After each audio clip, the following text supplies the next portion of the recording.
Nos últimos 13 anos, o Partido dos Trabalhadores promoveu um inchaço do Estado brasileiro. Nesse período, o PT criou 40 empresas que aumentaram os gastos e ajudaram a provocar a crise fiscal do governo.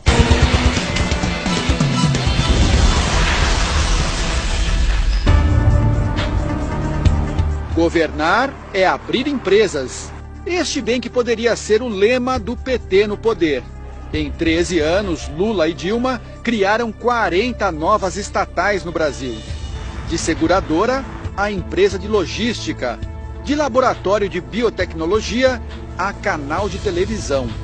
Se funcionassem como empresas privadas, que dependem apenas do próprio caixa para sobreviver, muitas delas já teriam fechado as portas, pois operam no vermelho desde que entraram em operação. É o caso da Sete Brasil, a empresa criada para produzir navios para a Petrobras, que acumula prejuízo de 26 bilhões de reais.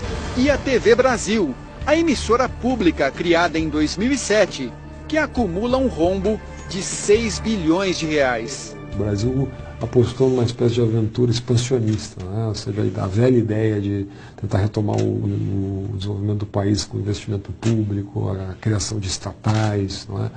E aí eu acho que houve um estímulo ao consumo como grande saída do país. Eu acho que aí o Brasil se perdeu. O problema não é apenas a viabilidade financeira das novas empresas. Para uma estatal funcionar, é preciso gente para trabalhar. O número de funcionários das empresas públicas federais cresceu de 35 mil em 2002 para 67 mil este ano. É quase o dobro. O gasto com salários no mesmo período subiu de 1,5 bilhão de reais para 7,5 bilhões. O inchaço da máquina se estendeu ao Poder Executivo Federal. O total de servidores no país saltou de 810 mil em 2002 para mais de 1 milhão no ano passado. Entre concursados e cargos de indicação política, o PT criou, em média, 20 mil vagas por ano. Haja imposto para sustentar uma estrutura tão grande. Isso tudo acabou, acho que, eclodindo a crise em 2013 em diante, quando a crise econômica fez com que o PIB caísse, não é? E com isso o nosso déficit fiscal explodisse. Os cargos comissionados, indicados pelo PT ou por partidos que apoiavam o governo, chegaram a 120 mil no governo Dilma Rousseff. Causa um efeito de desmotivação muito grande naqueles servidores concursados que, às vezes, estão almejando a ocupar um cargo de chefia e, quando menos imaginam, são preteridos em função de alguma indicação política. O crescimento da estrutura burocrática é um dos fatores que levaram ao descontrole dos gastos públicos e, consequentemente, à inflação. Sem ter de onde tirar mais dinheiro para sustentar a máquina, a aventura expansionista jogou o país na recessão.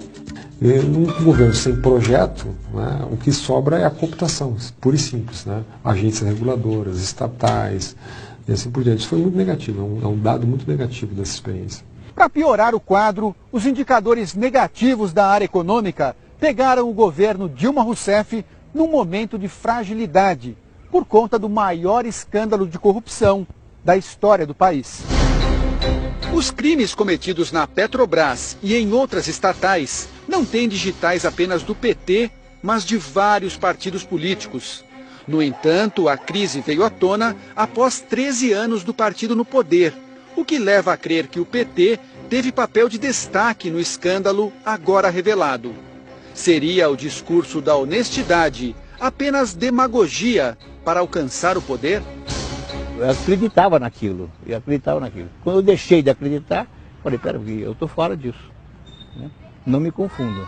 E paguei o preço que tinha que pagar. Paulo de Tarso foi líder estudantil, guerrilheiro e petista. Nos anos 90, se decepcionou com o partido que ajudou a fundar. Na época, era secretário de Finanças em uma prefeitura petista no interior de São Paulo. Descobriu que havia um esquema de favorecimento em licitações para a empresa de consultoria do advogado Roberto Teixeira, amigo de Lula. Eu fiz tudo que tinha que ser feito. Fiquei durante 4 anos tentando levar a discussão do que eu tinha apurado, as provas que eu tinha, para que o partido discutisse. E eu só resolvi, em um determinado momento, torná-las públicas, essas provas todas, porque eu não queria ser cúmplice.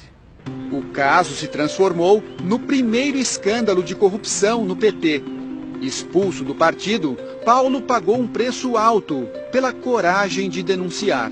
Eu era o traidor, e como tal fui transformado em pária político. Eu sei as dificuldades que eu passei, né, de simplesmente o PT e seus dirigentes, militantes, impedirem até que eu trabalhasse. A assessoria de imprensa do PT disse que o partido não cria e nem gerencia cargos públicos e que fez um governo de coalizão durante os 13 anos, inclusive com o PMDB. O novo governo diz que já começou uma reforma administrativa que pretende reduzir o número de cargos comissionados. A previsão é cortar cerca de 4.500 vagas.